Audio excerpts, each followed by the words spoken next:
This episode of Nuff Said is brought to you by Tweaked Audio. To get awesome headphones, go to tweakedaudio.com and use the coupon code Southgate to get 30% off, free shipping, and a lifetime warranty. Or you can get there through the link on our website, southgatemediagroup.com. Recording has started.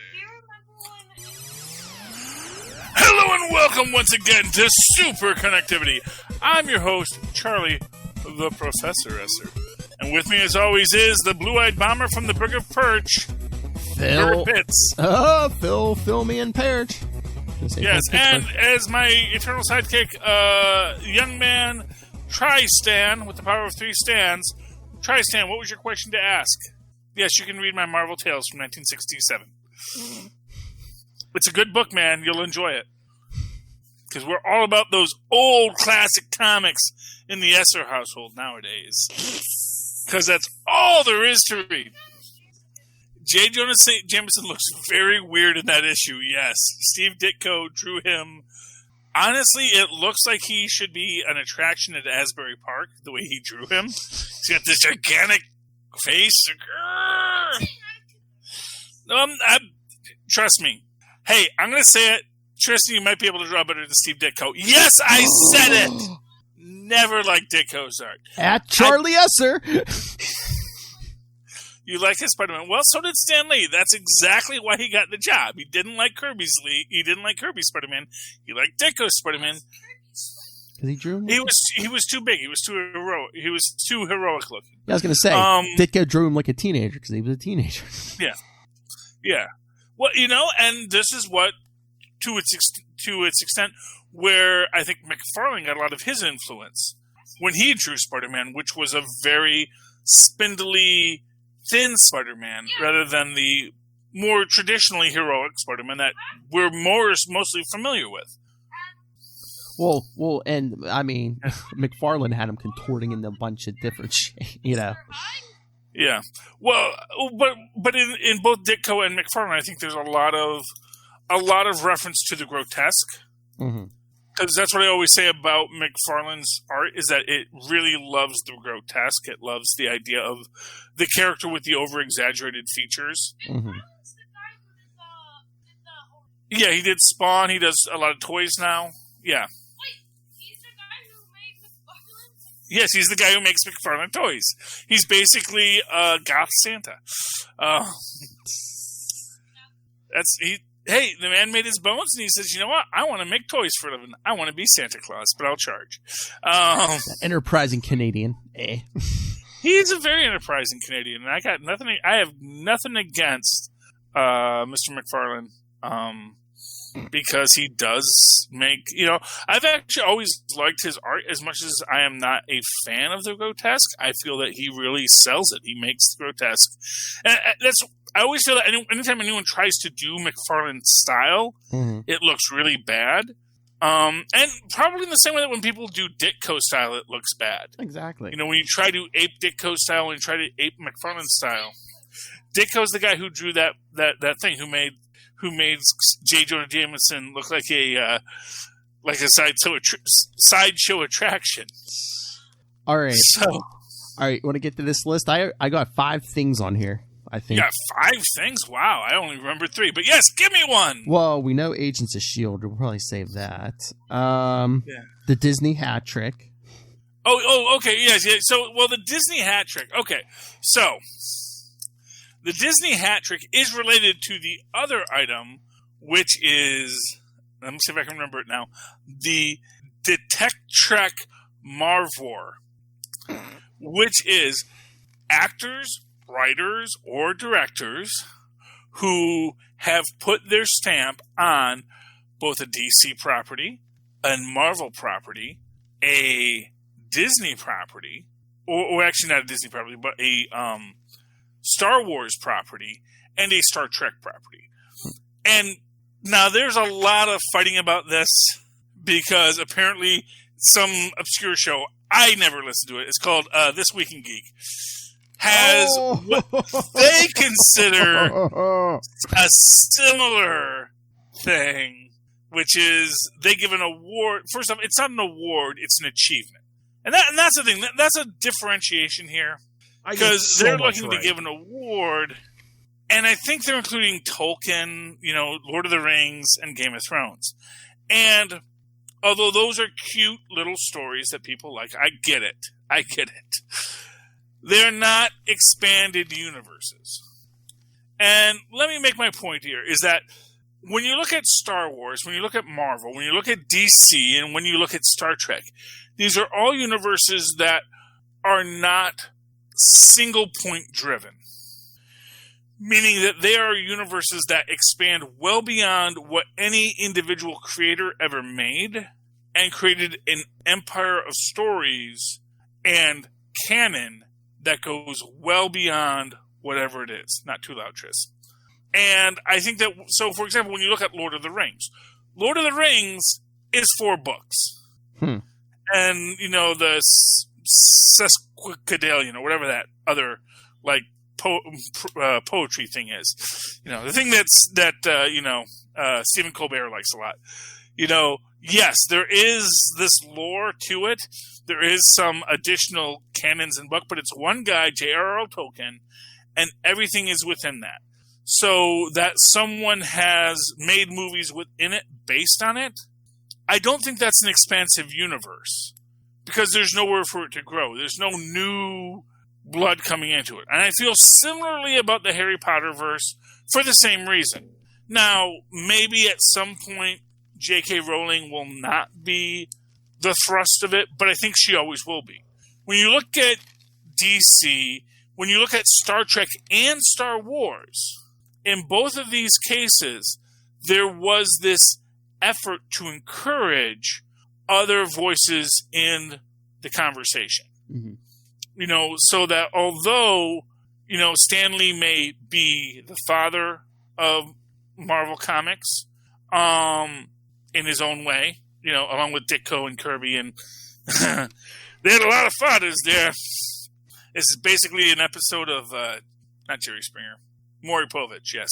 That although Stan Lee may have been influential, he is not the only voice and has not even been a voice in Marvel Comics for decades of its growth. Mm-hmm. And the same can be, and when you get to something like the DC universe, very much the same thing, where it is so many other voices in the DC universe making it. Now, Star Wars was this long before that, because, George Lucas made one movie, and they said, let's get someone else to do all the rest. I'll put my producer's stamp on this, but really, I'm going to let the canon grow and evolve naturally, as all myths should. The same thing with the Star Trek universe. Although Roddenberry did keep a tight leash on it, the novelizations were always freeform. And since Roddenberry's passage, it has gone to a lot of other people. Brendan Braga definitely put his own stamp on it after Roddenberry was not 100% there. Yeah. When it was just Majel and him sort of being the architects. And so I think that Star Trek, Star Wars, Marvel, and DC both exist in a canonical world that goes beyond what you'll find in a Game of Thrones or Lord of the Rings.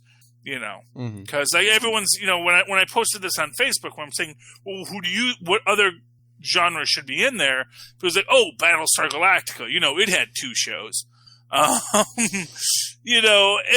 it's like, yes, Battlestar Galactica, great. It's a good show. And I love Battlestar Galactica, don't get me wrong. Mm-hmm. But when you look at it as far as cultural influence beyond its own self, and that's what I think it really is. It's about, does this thing have a cultural influence beyond its own self? So when Kevin Smith talks about using the Force in Mallrats, I think that is a point in history that is a little bit beyond what anything Battlestar Galactica currently occupies. Yeah. The most you'll get is a reference to a specific character in a specific show, but not an esoteric concept from it. I agree that Star Wars has probably made a bigger impact than Battlestar Galactica, but also Kevin Smith admits, he's been a fan of Star Wars since he saw the first one as a child, too. Well, yeah. Well, as are a lot of people who saw Star Wars. Turns out, Philip, Star Wars pretty popular. Popular. I think they're going to sell their toys.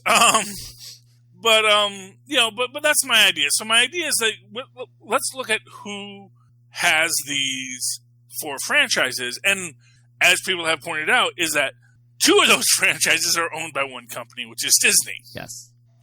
Which I think is an interesting thing, because it does show that, okay, 2 of them are owned by Disney, but you have to get all 4. And in truth, I don't think anyone actually has all 4. Most of these people have 2 or 3, especially if you want to limit it to things that are much more canonical. So, for example, if you want to say that Marvel is just the MCU, Mm-hmm. you immediately take Patrick Stewart out of it. Because he's Star Trek and he's X-Men, Yes. but he's not canonical MCU. You see? Now, with DC, I feel you can be a little more freeform because there is not really a DCEU. There's an Arrowverse, and there's a DCAU. Because we realized, because the inspiration for this was Rosario Dawson. For those who don't know, Rosario Dawson is going to be in the new Mandalorian as fan favorite character Ahsoka, who is Anakin's former Padawan. Yeah. Ooh. Yes, I know. She will be Ahsoka in the Mandalorian series, which Ahsoka, is it Ahsoka? I always thought there's an H in there. Well, there is an H, but I think they... Oh, you don't pronounce it. It's a silent H. Why would you have a silent H? You're just messing with people now. You tell What him, is this, Tristan. Irish? Tell him, Tristan. Gaelic is like that. They'll put in just letters. Like, no, that's a silent letter. It's like, it's a D. Whoever heard of a silent D? No, it's silent. Trust us. It's a made-up thing. Why do you put I silent was like, letters why in would there? you put a letter in it if it's not a language that uses a Latin alphabet to be silent? It does not make sense. There's no Latin alphabet involved. You should be spelling things phonetically. If you want it to be pronounced Ahsoka, then you don't put an H in it. I'm sorry. When it comes to linguistics, I am quite adamant on these things. Me and Merriam-Webster would have gotten along very, very nicely because he also believed, don't put those extra letters in there. They aren't important. Don't put them in it. Do not make me thrash you with the dictionary, sir. Yes. And it was Noah Webster, not Merriam-Webster. Merriam also did the Merriam-Webster dictionary together. Before you all yell at me, I corrected myself. I did correct myself, Don't be going no Oxford English dictionary. Those Brits, they'll stick a letter into anything. Hell. Hey-o, I'm just saying, don't get me started on British spellings, man. Ugh. I love Canada. I actually do like putting U's in things. I'll be honest with you, it does make me feel fancy when I put an extra U in a word. But I pronounce that U. So I'll say couleur or flavor. I don't just call it color or flavor, because if you put a U in there, I'm going to pronounce that dang U. Flavor. Exactly. So, anyway, where was I? Yes. So, Rosario Dawson made this point that it's her goal now that and she was just talking about Star Wars and Star Trek. Yes. Forgetting that she's already in the MCU. And is one of the few people, along with Ming-Na, who has the Disney hat trick. Which is Star Wars, Marvel, and a Disney animated property. Ooh. Rosario Dawson was in a Tinkerbell video, or Tinkerbell film.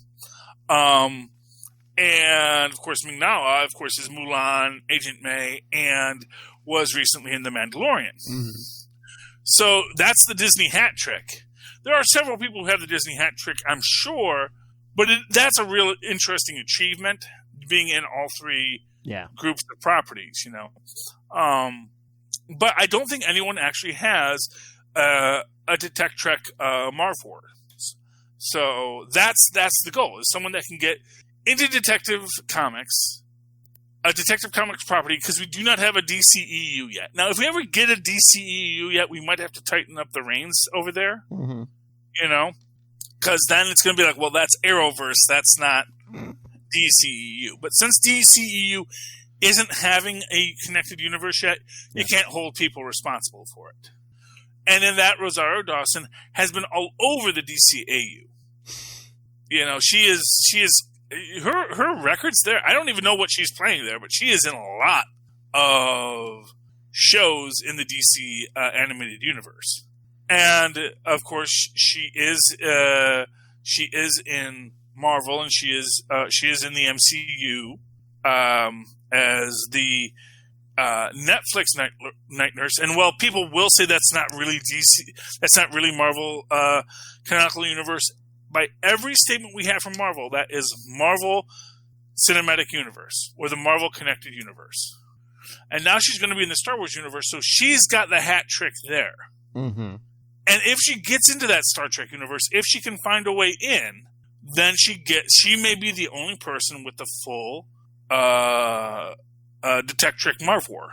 All right, I'm going through her giant filmography here. She did do the voice of Artemis for the Wonder Woman animated.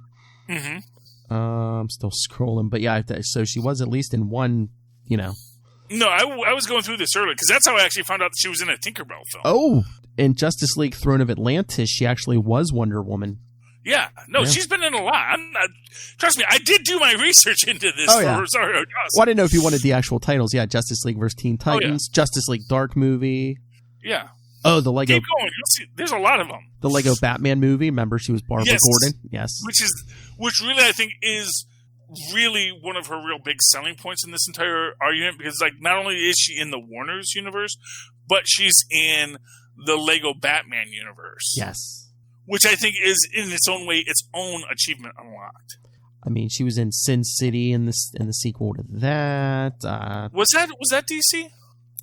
I think it was. I thought that was an indie comic. I didn't think that was Sin City. Oh, I didn't think Sin City was actually. I thought that was Dark Horse. I don't know.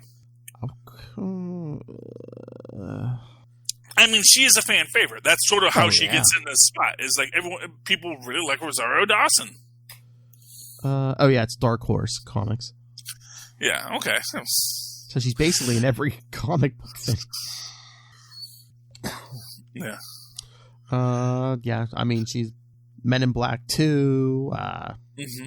Yeah, and that, of course, is another indie book. So that's an interesting thing. It's like you could put an I in there for indie comic properties. Because I was actually debating it. Should we have something that is just sort of a blanket term for, and they were also in an indie comic property? Because then you can give that extra thing to a guy like Chris Evans, mm-hmm. who is in Scott Pilgrim, the Scott Pilgrim books, I forget what that was called. But I don't think he's ever been in a DC property. Now, Chris Pine was in Wonder Woman, Star Trek, and I believe someone had suggested that he was in a Star Wars property, but I don't know what Star Wars property he was in. Oh man, I don't think he's ever been in the MCU. I mean, she's really doing hat tricks here. She's been in music videos. She's done the voices for video games too. So I mean, she's really. Oh yeah, no. Like I said, Rosario Dawson. If anyone's gonna be the first recipient of the DetecTrekMarvWars, it will be Rosario Dawson. I believe that. Oh yeah. Especially now that she's put herself on the radar, saying, "I would love to do a Star Trek." Because even if she just Kelsey Grammer's it and shows up at the end of Picard one episode as Admiral Darsario Rawson, that counts, man. Oh yeah. Because I was actually thinking, man, does Kelsey Grammer have one of these? I was like going through Kelsey Grammer. I was like, well, he was in Star Trek, you know? Yes, he was. And he's been in a lot of other, and he was the Beast. X-Men, yes. I would give him that. I'd give him that, Mm-hmm. Because for that, it's like, well, maybe we will expand. We'll give Patrick Stewart, being in both universes too, if we can find the extra stuff. Because people did say that Patrick Stewart should get something for being in Dune too. But again, Dune isn't an expansive universe. That's the problem. It's because, and this is the thing, those guys over at This Week in Geek. I don't know where. That's somewhere on the Southgate Media Group. No! I don't know. I hear there's people on it. It doesn't even come out regular. Come on. Who knows? It's This Week in Geek. Which week? That's what I say. Anyway, you gotta throw some shade. So people are like, who are these people? I get so much right. You gotta harness the hate, Phil. You gotta harness the hate. But But remember, Phil, there's no hate on Uranus. Oh! Anyway, so what was I saying? This Week in Geek, they want to make this they want to make it kind of an award, but I feel like it is an achievement. And I think that rather than saying, oh, this person did a good job in it, I want to say, no, this person is so good, they got asked to do these things. So Rosario Dawson, no one's trying to have her get a DetecTrekMarvWars. But she is so good that people are going to say, you know what? I would like to bring her in. That's why she's all over the DCAU. That's why she's doing Marvel Television and was pulled up for Star Wars television on Disney Plus and The Mandalorian. And I would love to see this kind of thing branch out. Now, again, I'd love to see Patrick Stewart in the MCU. Who's an old person in the MCU? Obviously he'd be great for an Elder of the Universe. Oh, he would be great as the Contemplator. Oh yeah, he's bald. Yeah. Well, I could just see him being very zen and very calm. Oh, or who he would? He'd actually be if he'd grow his beard out. If he'll go. Oh, because if you remember, what was that? X-Men, the second time they did the Phoenix, where he wakes up in the bed, he's got the big beard. Have him be the gardener. He would be a great gardener. Oh, I would love to see Patrick Stewart as the gardener, as an Elder of the Universe. And James Gunn, I know you're working on Guardians of the Galaxy Volume 3. Put the gardener in there. Cast Patrick Stewart. Help him get. Well, no, he's already been in Marvel. Well, at least it'll get him that. So it's one step closer. So, got to get him in a Star Wars property. That's what he needs. Oh, all you need is the voice, but you know who Patrick Stewart could play? Mm-hmm. Two voices, either Galactus or Doom. Oh, well, that'd be good. He could put on the armor too. I don't want to totally. I don't want to totally. Well, I'm just saying. He's. I think he's 78. I don't know if he wants to put on the armor, but do Darth Vader. Just have someone else in the suit and have him do the voice. James Earl Jones, that thing. But I really want Curtis Armstrong as Dr. Doom. It is so perfect. Trust me. Whoever is casting the Fantastic Four film, if you're going to be forced to put Dr. Doom in it, go Curtis Armstrong. You will not regret it. Well, Curtis Armstrong, I think, looks like Dr. Doom. Make the armor look like Dr. Yeah, Tristan has been very, very judgmental about the Josh Trank Fantastic Four Dr. Doom armor. That doesn't look like Dr. Doom's armor. Nothing like and that. He's not too pleased with the other Fox Dr. Dooms, where he turns metal rather than having armor. I don't like that either. Yeah, where he kind of grows it. Yeah, that's. It's not as good. That's the problem with all of those movies, the Trank one and the two ones before that. Doom is not in the cosmic gray storm with them. Doom does not have powers except whatever bargain basement magic he teaches himself. Yeah, I know. He's a dabbler. Petty dabbler. But that's fine. It's enough for Reed Richards to reach out to Agatha Harkness and says, "You're good at magic, right?" And it's like, "Yes, I'm very good at magic." Well, because one of my villains uses magic. It's like, "Really? Who's your villain? Baron Mordru?" No. Victor Von Doom. It's like, oh, yes, I can handle Victor Von Doom. It's everything. It's like the Wizard and the Sandman and Paste Pot Pete. It's like, I got you. I'll keep Franklin safe. Victor Von Doom. He has like the kids' chemistry set of magic. Come on. Yes. Well, and to in his own statement, Doom is actually pretty. He's not humble about it, but he does acknowledge that he doesn't really know magic. That's why he made a deal to sacrifice his one true love to some demons. Because really, Doom is just a bad person. Yes, I do know Doom's mother is a witch, and that is exactly where he learned some magic. Well, he was trying to find his mom because he knew his mom was taken in death. Yes, into the realm of Mephisto. Although then again, it's weird because Reed, when he rebuilds Doom's machine and fixes it, which actually might even be the entire reason why when Reed remade Doom's machine it worked, because Reed said, "Well, why would you look for your mother in the realm of Mephisto?" And of course, obviously Doom would have a reason to look for his mother in the realm of Mephisto. So Reed said, "Well, obviously that was his mistake. He was going the wrong way." It's like, no, he wanted to go down, but no, Reed made it go up, and it worked just fine. Yep, there we go. Here's heaven. Or the spot just before you get to heaven, the waiting area. And then Jack Kirby redrew the rocks on Ben because he had more stories to tell. And, as I've always said, that's the thing with Ben. And if you ever do Ben, please address the psychological nature of why he wants to be a rock monster. Because he's afraid of what he'd be if he was a normal-looking person and he had this power. That's the thing. It's the whole body dysmorphia of superpowers. People very rarely deal with it. It's one of the things when I was reading the old Marvel comics, and you're looking at the strength levels of the heroes. And Mr. Hyde, who's about to take on Thor, says, "I have the strength of 12 regular men." But then they show him lifting up a bus. Yes. But this was because in the original novel, his power was mostly just that he could step on people. If you remember the opening of The Strange Case of Dr. Jekyll and Mr. Hyde, he literally just walks over someone and stomps on their head. It is just such a weird scene, man.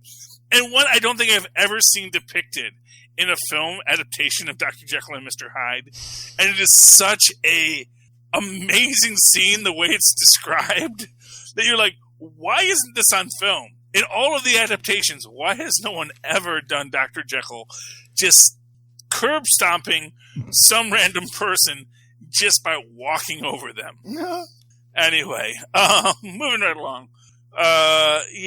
So Dr. Jekyll, Mr. Hyde. Yeah, but no, in the old days, characters weren't as strong. Their powers were weaker, but then they have, of course, power drift. Mm-hmm. And everyone gets stronger. And then, because Thor got stronger, Mr. Hyde had to get stronger. The Wreckers had to get stronger. Everyone had to get stronger because they've already fought Thor. Yes. So as we make Thor fight the Hulk, and now the Hulk has to be stronger, everyone has to get stronger along with them. Oh, that would be interesting. I mean, remember, the Wreckers got their powers from Loki, right? Yes. I wonder, can you imagine if they put like something in a story where it's like, yeah, Loki, the spell Loki used, it's like, however strong Thor got, the wrecking crew would exponentially get that stronger. Well, what's interesting about, because here's the interesting thing about that. Because actually, I actually had a thought on that once in my never published Man Mountain Marco book, where he fights Crusher Krell, actually in that story, where Crusher Krell is like, "You can't beat me. I am Crusher Krell." And then all of a sudden he says, "Yeah, but you got your powers from Loki." And Loki's a trickster god. And because of that, your powers are tied to the magic of Asgard. And Loki always loses. So because of that, you're always going to lose every fight you fight in, because no matter who faces you, you're always going to get beat up, because that's how your powers work. Your powers aren't your powers. Your powers are part of a story. Mm-hmm. And that story always has you as the guy who gets beat up. So if you come at me, I'm going to beat you up because I know I'm on the side that the story is telling. It's all a bluff, of course. Yeah. But this is my idea of Man Mountain Marco, where he actually is way more intelligent than people give him credit for. Just because he gets hit a lot just because he gets beat up a lot doesn't mean he's dumb. This is my idea of who Man Mountain Marco should be. I fell in love with Man Mountain Marco because of like one episode of a Spider-Man cartoon when I was 13, and he just seemed like such a cool character. He has since been completely. I don't like where they've taken the character Man Mountain Marco over the years, but I think, like so many other characters, he could have a really good thing. But I've always thought that would be an interesting thing to point out, is that all these people who have these powers that are based on magic, especially powers that are based on Loki, where Loki gives someone... And actually, technically, the Wreckers didn't get their power from Loki. They got their powers from Hela. The Wrecker gets it... The Wrecker got his powers from Hela because he snuck into Loki's hotel room. Oh, yeah. Put on Loki's hat, and Hela mistook him for Loki. Yes. Because it's the story. It makes for a good story because Loki's the god of stories. So in that way, it all ties into it. And in that, Loki is the god of stories. And the fact that someone put on Loki's hat, which is such a freaking myth thing to have happen. Someone... Which is, why, of course, comic books are the modern myths. Because, I'll put on the floppy hat and the trench coat, and I'm invisible. How could I know who it was? He was wearing a floppy hat and a trench coat. No one can see what a man looks like in a floppy hat and a trench coat. A baseball cap and glasses in the modern Marvel Cinematic Universe. Oh, yes. I love you too, Tristan. We will find a time to go to the library. I don't know if the library is open right now. I know. Yeah, I was going to say, I know ours isn't open. Nobody likes the virus. The virus sucks. Anyway, let's get over to Agents of S.H.I.E.L.D. Yes, season 7, we got a teaser. We got a teaser! Oh! But did you see who's back in it? What's her face? Yeah. I don't know her name. I call her Flowers. Yes. Because that's what. Speaking of Mr. Hyde, that's what Kelvin Szabo called her, and formerly Kelvin Johnson, but he wanted a name that sounded more supervillainy, which is delightful. But I mean, she's in it. Yeah, and the big thing we get is Coulson saying to save S.H.I.E.L.D. we have to save Hydra. Well, this actually makes me wonder. And this goes to that theory that Fitz and Simmons found the Time Variance Authority. Maybe. Or, it could just be like Endgame saving the timeline. It's like, this happened, this has to happen. And well, no, Philip. I'm going to go you one better. Okay. You know how Captain America goes back in time? Oh, no. Does he almost stop Hydra from forming? I think that's sort of the thing, is that they have to stop him in a way that and I think it's going to be this kind of thing where you're never actually going to see Cap. Yes. But they're going to be like, yes, we're tracking Captain America. He just returned the stones. Wait, he went back to 1945. Why is he in 1945? Why isn't he leaving 1945? What? We have an entire divergent timeline now. He's going to destroy Hydra, just sort of. Well, if we can knock it back in one universe, then it'll be safe.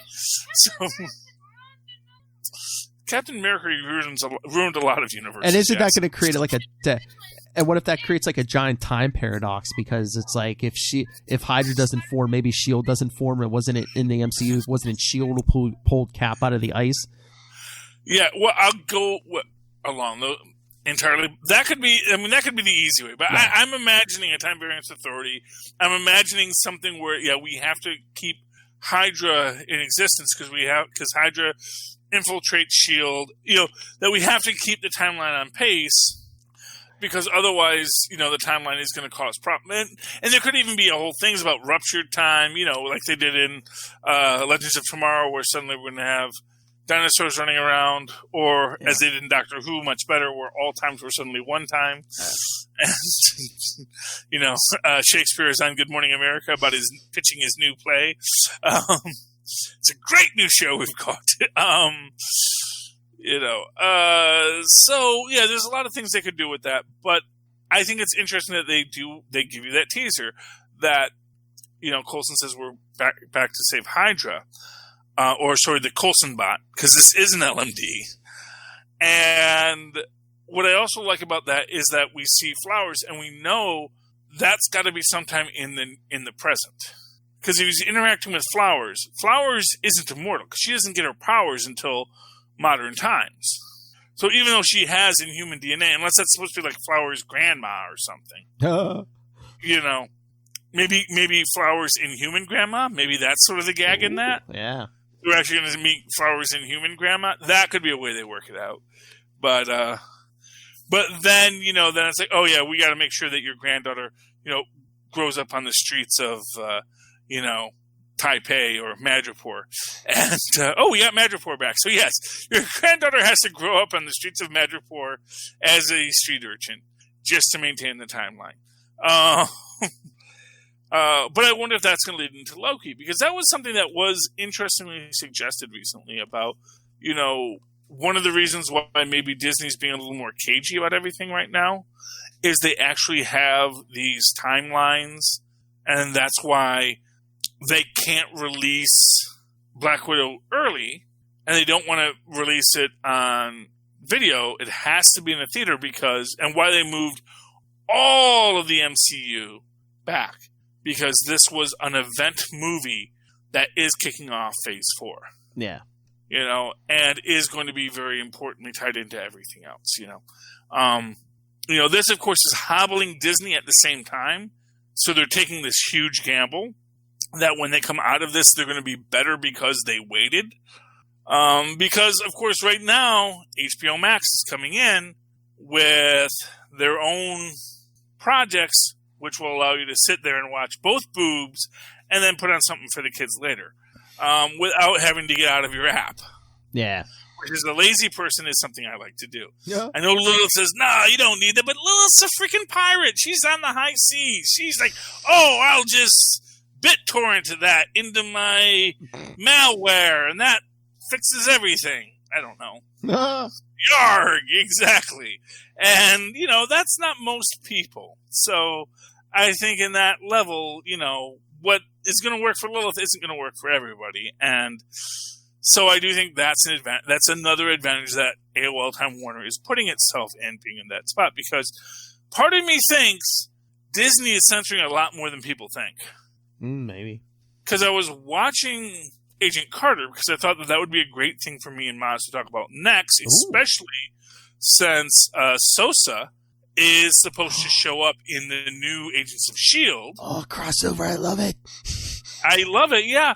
But, there's that scene in the first episode where she threatens the diner patron.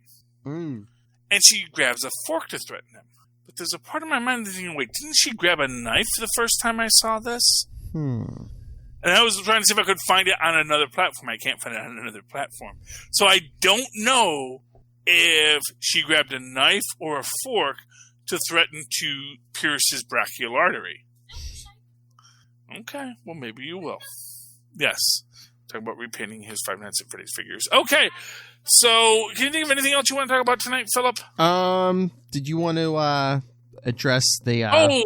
J. August Richards. Yeah. So, real quick. So, for those who don't know, J. August Richards, who is a wonderful character actor. He's a dramatic actor beyond just doing characters, but he is known to Marvel fans as Deathlock. Yes. He is known to Angel fans as Gunn. James Gunn. Gunn, I loved Gunn when he gets the memory download and then has to betray. It's so brilliant the way they do those last couple seasons of Angel. That is like the best Angel. Fight me, nerds. And then we'll go watch Superman 3 together. Because I get the feeling the stuff I like, it's always going to be in that Superman 3 area where it's like, it's super cool, but like real fans don't like it. It's like, yeah, well, you're not a real fan then. So, but, so he came out recently. He came out of the closet, and that's fine. That's great. Mazel tov. He should, if that's his truth, he should live his truth. But as soon as I come across this, notice everybody in the comments is saying, who cares? Who cares? What does he have to say it? And I make this point of, if you take time out of your busy day, when someone makes an announcement to say, who cares? That really shows how much you really care about that thing. Yeah. That if you didn't care, you'd be like, oh, and it wouldn't even register because you didn't care. It's like, oh, okay, that guy's, yeah, good to know. I'll forget this 5 seconds later because who cares? I mean, it seems like there's people who do this almost as like another job. Because I'll see like articles, like I'll like follow Entertainment Weekly, and every so often they'll throw up like something about the Kardashians or something. People will be like, "Who cares? Who cares?" Yeah. Well, clearly you do. Exactly. Because that's the thing. It's like it's very easy to not click and not engage. And of course, the joke for anyone who engages when they don't care, that tells the algorithm, oh, this person cares. Let's send them more of this stuff. And then they'll keep on, because it's going to keep on engaging them, because they have to let the world know how much they don't care.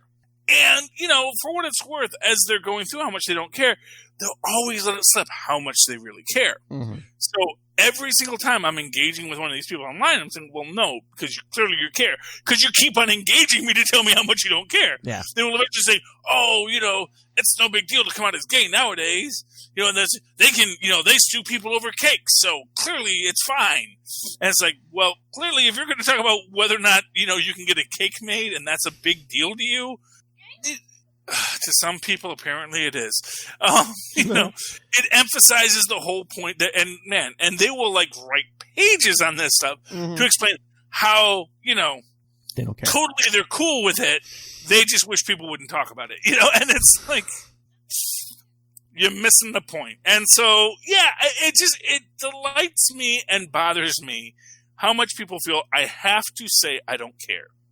Because there's many things I don't care about. And you know what? Normally, I will look at it, and if I really don't care, I'll go, I don't care. So everyone will go, is this worth my time to comment on? I think this is stupid and silly, but you know what? I don't know. Someone might want to read it. So, if I actually don't care, I don't mention it. Yeah. I just move on to because there's more things on my feed to see. I can keep on scrolling, Yes. And in this day and age, there's always more to scroll. That's, because I know, those of us that are lucky enough to work from home, or those of us who are unfortunate enough not to be able to work from home and not be able to work at work, you got time on your hands, meaning that you can choose what you engage in. You can choose to engage in the things that you really care about, that you want to make a cogent and intelligent argument about, or you can make sure you jump on a bandwagon to say, I don't care! Look at how much I don't care! Did I mention that I am not caring right now? Because just so you know, I don't care. Oh, look at me, not caring over here. Exactly. What's fun is, like, other people really liked the point I made, and other people's auditorium is like, wow, you actually looked for a GIF to say how much you don't care. That's how much you cared about this, that you're going to look for a GIF. What's the right GIF to say, I don't care? Is that like the modern version of, oh, I'm not racist. I have friends who are, whatever minority they're talking about. Well, many people did mention their gay friends. So it absolutely is. It's like, okay. I don't care. I have gay friends. Yeah, it is what it is. But yeah, so I just find that funny. And, God bless Georgus Richards. And I believe he has a partner right now. I think that was one of the things. Because apparently a character he's playing now is gay. And he felt, I'm playing this gay character. I really need to be honest with myself and everyone else about this. And, people, and one of the things people would say is, oh, well, who cares? And it's like, you do realize this changes every part this guy's going to get for the rest of his life. Oh, yeah. That, in fact, one person said, oh, it's not like he lives in Saudi Arabia. It's like, well, yeah, but you know where his movies play? Saudi Arabia. It's like, he's a global actor in the MCU. Yeah. Let's be clear here. He is part of the MCU, which is a global company.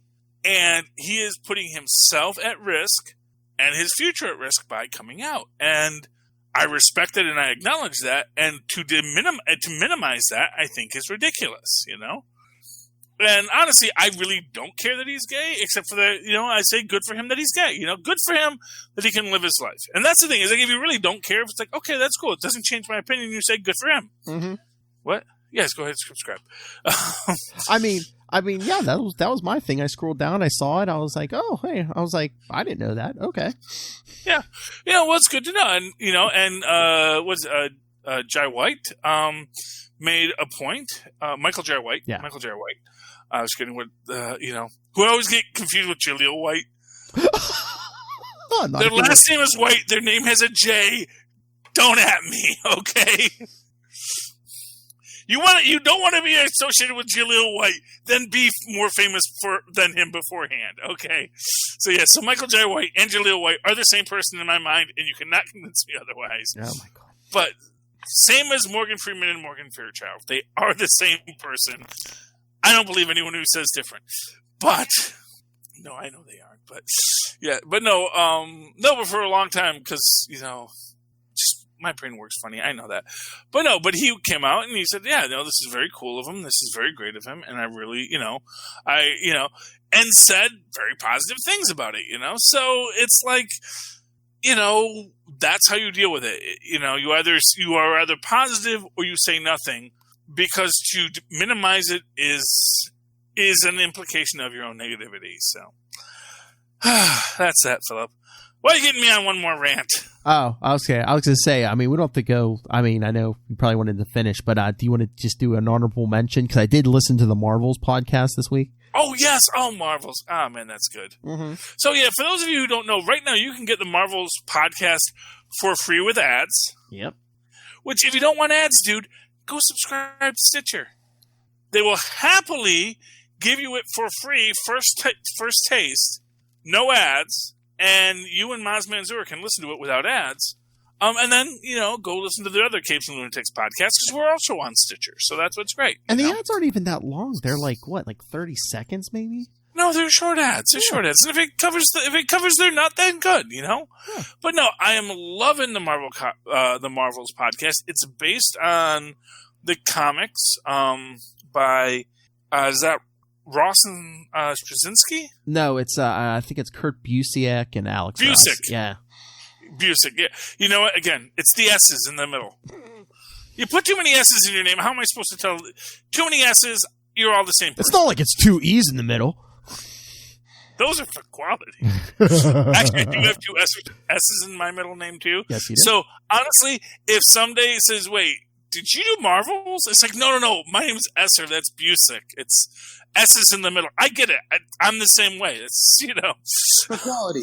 Bing! Exactly.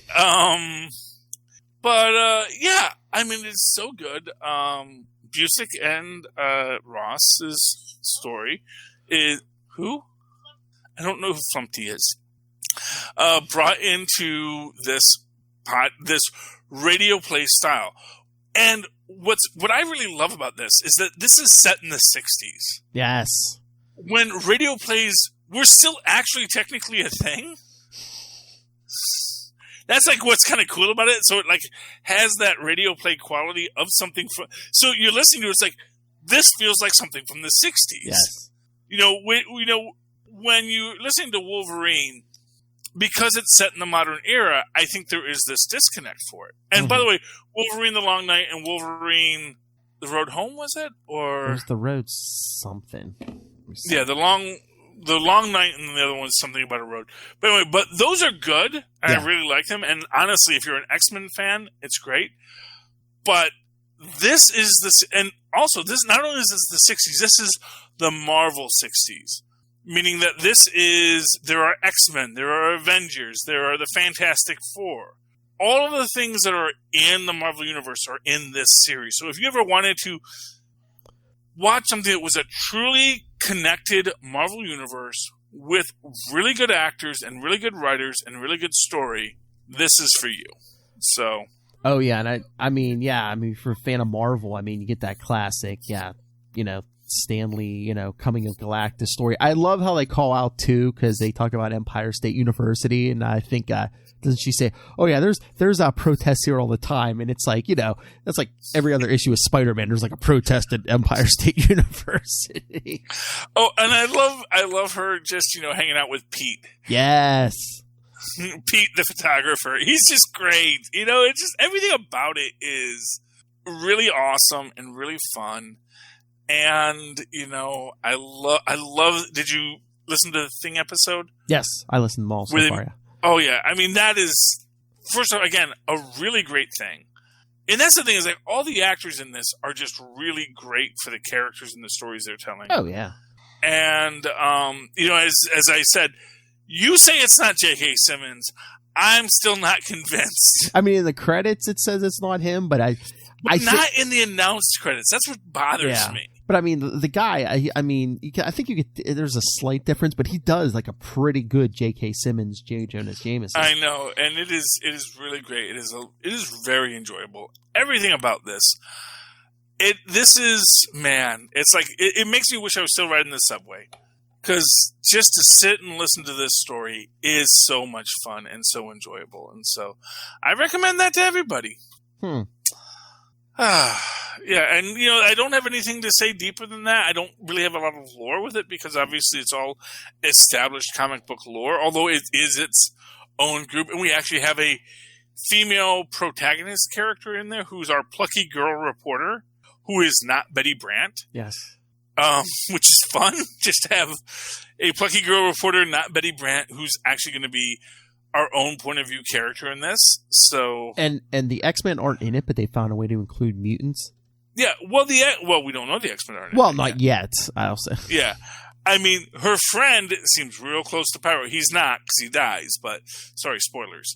But yeah, the idea, that idea that there are. They bring in the mutants, they call it the Black Panther Party, and the Black Panther Party aligning with the mutants, which I thought was a really good thing. It's like, no, they don't deserve to be hated any more than we do. And that's like, it is a really great analysis of like, okay, if you lived in a superpowered universe and there was anti-mutant prejudice, how might real world prejudices interact with those things? Yeah. And that I loved. And it's just, there's just so much going on. And just conspiracies. I love how people, it's like, of course, wouldn't you be like, if someone just suggested, the whole Galactus thing was a hoax. Of course, Reed Richards had to have done it. Yeah, well, that is absolutely what J. Jonah Jameson might do. I mean, just reading this most recent episode of Marvel Tales from 1967, where J. Jonah Jameson is convinced that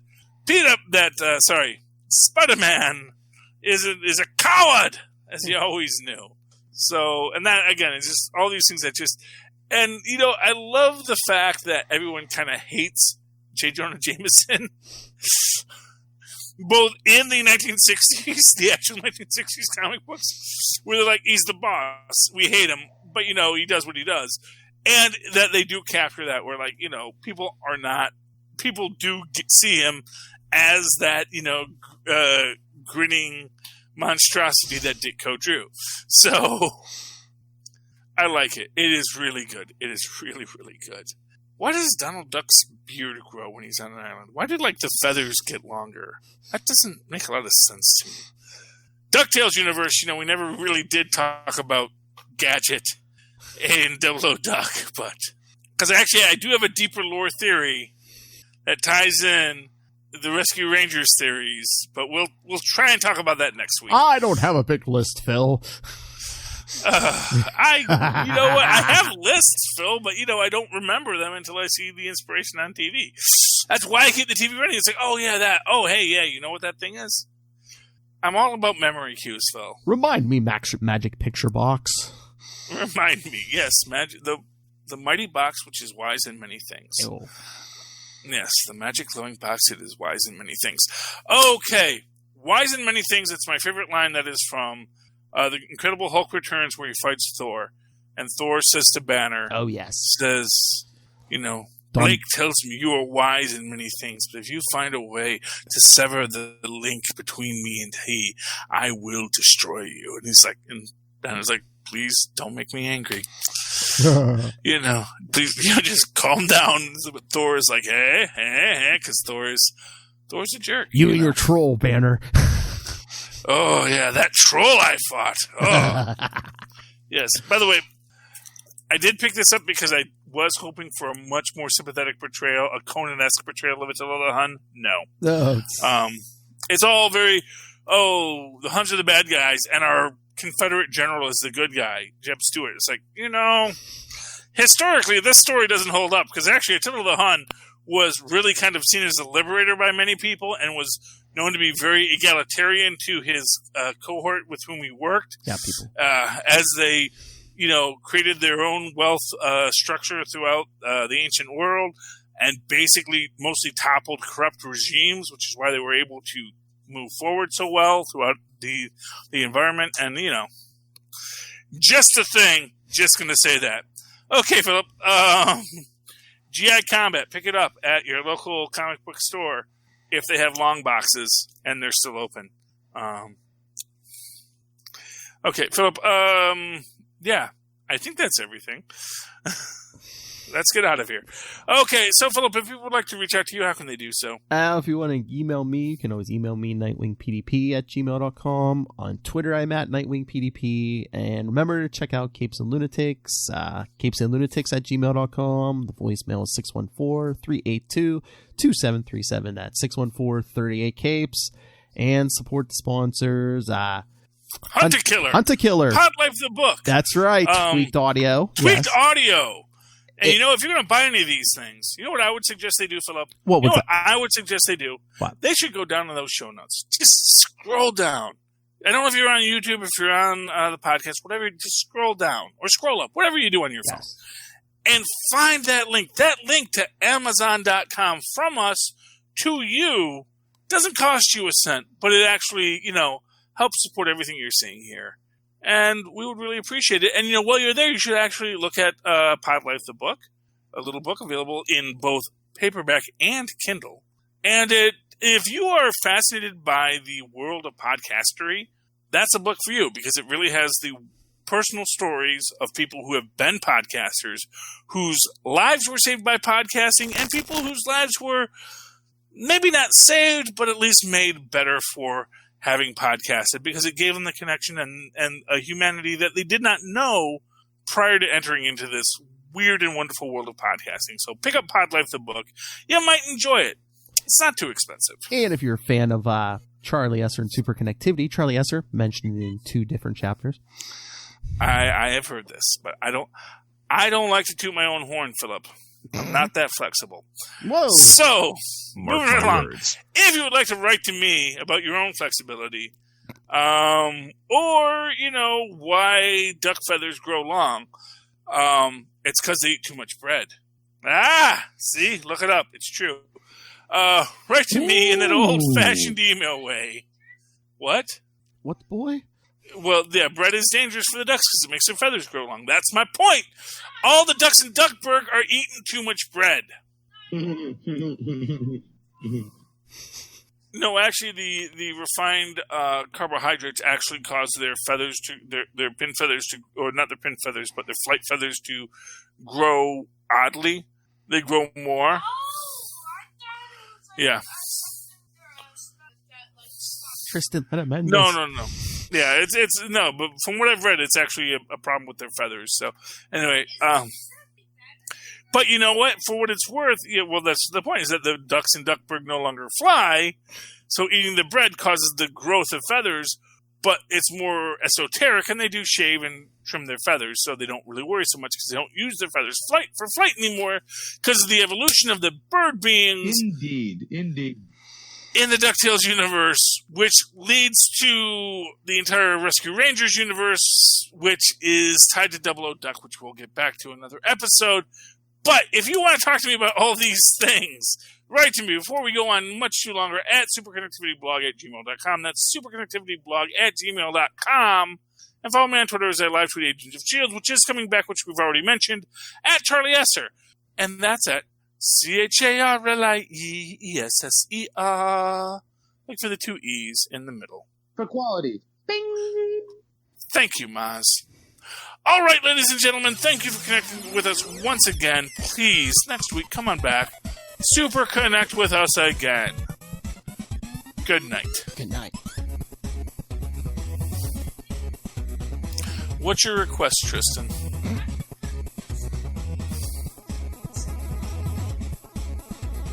The Silverized comic book. I will ask them. I will text them later to look for the Silverized comic book adaptation of the novelization by Scott Coffin. I'm sure they can find it for you, and we'll probably have to pay $500 for it. So, I'll find out.